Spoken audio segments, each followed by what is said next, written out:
जी अस्सलाम वालेकुम स्टूडेंट्स, मैं मरीम सलीम बात कर रही हूँ। आज हमारा इंग्लिश का टॉपिक है, यानी कि डिस्कस हम करेंगे सीवी के बारे में। तो सीवी स्टैंड्स फॉर, हमें पता आना चाहिए सीवी स्टैंड्स फॉर क्या है। इसका मतलब होता है करिकुलम वाइटे। ओके, सीवी में कौन कौन सी चीज़ें आ जाती हैं? नेम, उसके बाद क्वालिफ़िकेशन,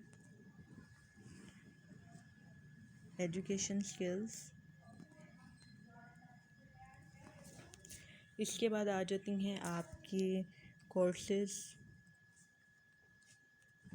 इस तरह की डिटेल्स आपने सीवी में प्रोवाइड करनी होती हैं। आपकी लैंग्वेज जो आप कौन कौन सी बोल सकते हैं, ठीक हो गया। Name, qualification, education skills, courses, languages. उसके बाद आपकी हॉबीज़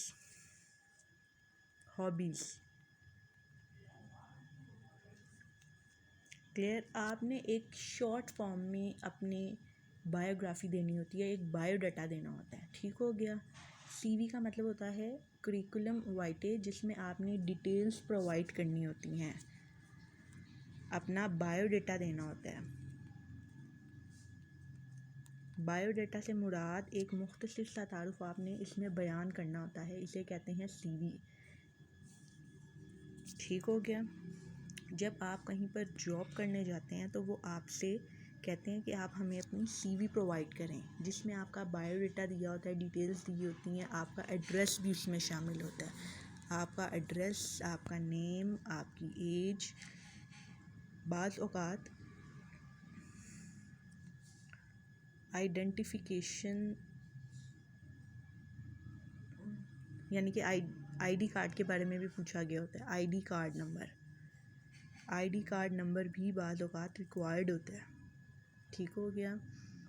ये एक छोटा सा लेक्चर मैंने बताया है सीवी पर। इसके बाद अगला पॉइंट जो है आपका है एप्लीकेशंस फॉर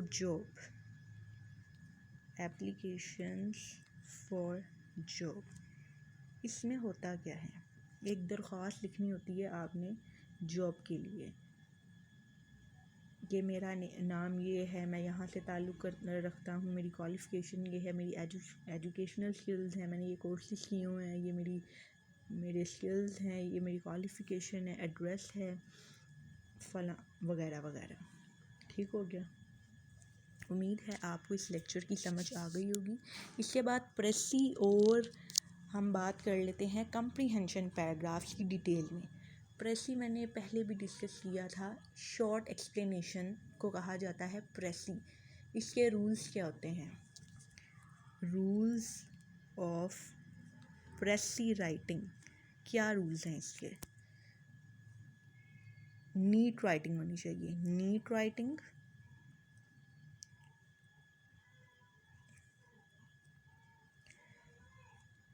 पंचुएशंस का ध्यान रखें, पंचुएशंस, ग्रामर, पंचुएशंस के बाद ग्रामर आपकी अच्छी होनी चाहिए, टेंस का आपने ख्याल रखना है, ठीक हो गया।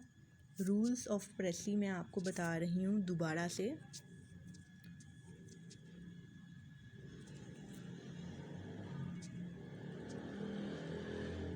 रूल्स ऑफ प्रेसी, एक मैंने आपको बताया है नीट राइटिंग होनी चाहिए, पंचुएशंस आपकी अच्छी होनी चाहिए।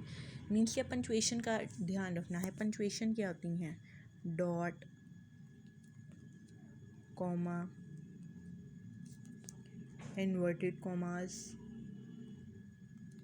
देखें क्वेश्चंस में से क्वेश्चंस निकलते हैं, dot, comma, inverted commas, dash, full stop, capital letter, ठीक हो गया। यानी कि first word should be capital in English writing.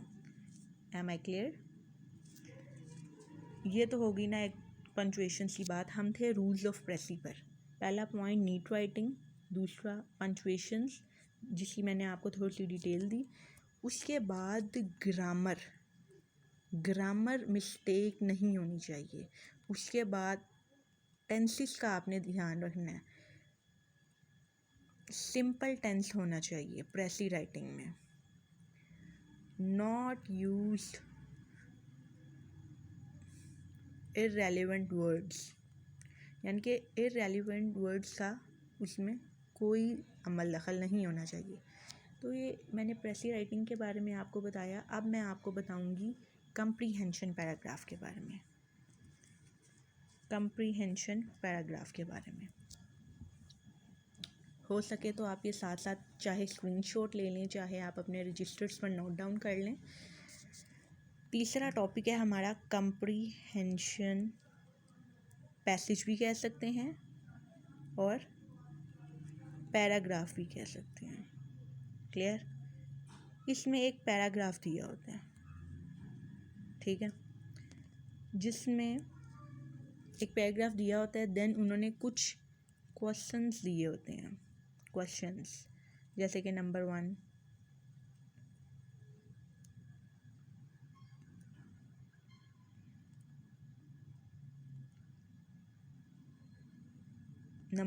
Question में वो पूछ सकते हैं। देखिए, एक पैराग्राफ दिया होगा, उसमें से क्वेश्चनिंग की होगी। जो बच्चा पैराग्राफ को समझ लेगा उसके लिए आंसर अटेंड करना कोई मुश्किल बात नहीं है, ठीक है। आपकी बुक्स में पैसेजेस दिए हुए हैं, आप वहाँ से भी देख सकते हैं। और कंप्रीहेंशन पैराग्राफ की प्रॉपर डिटेल इंशाल्लाह नेक्स्ट लेक्चर में दूंगी। अल्लाह हाफिज़।